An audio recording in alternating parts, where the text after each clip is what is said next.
سب سے پہلے یہ نکتہ سمجھنا ہوگا کہ حضرت امام حسین رضی اللہ تعالی عنہ نے یزید کی بیعت سے انکار کیوں کیا، تو اس پر مفصل گفتگو درکار ہے۔ یزید کی کرتوتیں، اس کے اعمال جس کی گواہی آپ تک پہنچی تھی، اور کچھ اعمال کے چشمدید گواہ تھے، اس لیے وہ یزید کو قبول نہیں کر سکتے تھے۔ آپ نے بیعت یزید سے انکار کرتے ہوئے کہا مثلی لا یبایع مثلہ، لوگوں میں بیعت یزید سے انکار اس لیے کر رہا ہوں کہ میرے جیسا شخص اس جیسے شخص کی بیعت نہیں کر سکتا۔ یہ دو لفظوں میں پوری گفتگو کا خلاصہ آپ کے سامنے رکھ رہا ہوں۔ مثلی لا یبایع مثلہ، میرے جیسا شخص اس جیسے شخص کی بیعت نہیں کر سکتا۔ اگر امام حسین یزید کی بیعت کر لیتے، قیامت تک ظلم اور جبر کے ساتھ مفاہمت کو سند جواز مل جاتی۔ لوگ کہتے جب نواسہ رسول نے یزید کو قبول کر لیا، اس شخص نے یزید کو قبول کر لیا اس کے ظلم، جبر اور زیادتی کے باوجود، جس کو گٹی رسول نے دی تھی، جس کے کان میں اذان اور اقامت رسول نے کہی تھی، جس کو اپنا لعاب حضور منہ میں دیتے رہے، جو حضور کے کندھوں پہ کھیلتا رہا، حضور کے سینے پہ بیٹھتا رہا، حضور کی آغوش میں کھیلتا رہا، حضور علیہ الصلوۃ والسلام نے جس کی تربیت کی اور جس کو دنیا پر اپنے دو پھولوں میں سے ایک پھول قرار دیا، خون پیمبر، نواسہ رسول، جس کو حضور ابنی کہا، وہ ابن و بنتی، میرا بھی بیٹا ہے، میری بیٹی کا بھی بیٹا ہے، جس کو اپنا بیٹا قرار دیا۔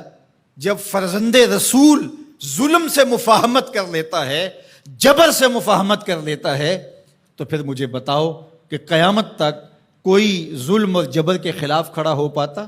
ایسا راستہ کھلتا کہ بند ہونے کا نام ہی نہ لیتا۔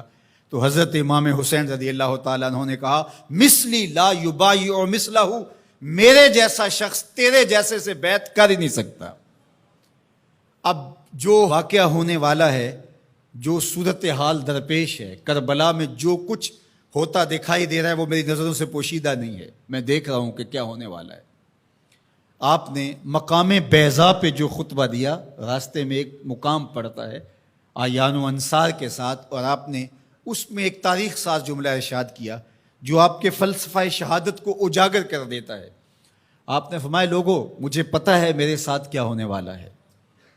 ظاہر آلات حرب و ضرب لے کر کے نہیں گئے تھے، آیان و انصار اپنے ساتھ لے کر کے نہیں گئے تھے۔ نواسہ رسول آواز دیتا کہ میرے ساتھ چلو، تو کیا وہ تنہا ہوتے؟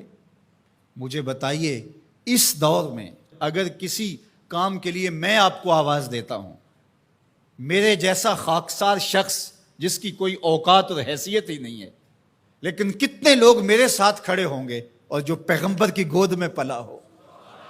جب حسین ابن علی آواز دیتے تو کیا لوگ ساتھ کھڑے نہ ہوتے؟ ترماح بن عدی بن حاتم، یہ حاتم تائی کا پوتا ہے، حضرت عدی بن حاتم کا فرزند ہے، جو حضور پر ایمان لائے صحابی رسول کا فرزند ہے۔ یہ راستے میں حضرت امام حسین کو ملا، تو اس نے کہا کہ حضرت اگر آپ میرے ساتھ چلے جائیں تو میں چند دنوں کے اندر 30,000 افراد کا لشکر آپ کی پشت پہ کھڑا کر دوں گا، اور پھر ہم یزید کی اینٹ سے اینٹ بجا کے رکھ دیں گے۔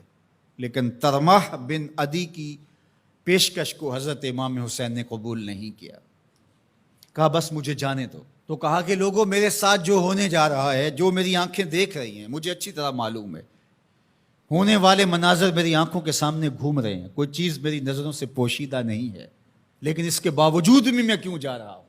تو وہ لفظ سنیے، عزیمتوں کی کتنی دل آویز کہانی ہے، کانسیپٹ کتنا واضح تھا، تصور کتنے واضح تھے۔ وَلَكُمْ فِيهَا أُسْوَةٌ، میں اس لیے جا رہا ہوں قیامت تک جبر، ظلم، جور اور زیادتی کے خلاف کھڑے ہونے والوں کے لیے کوئی نمونہ تو ہو۔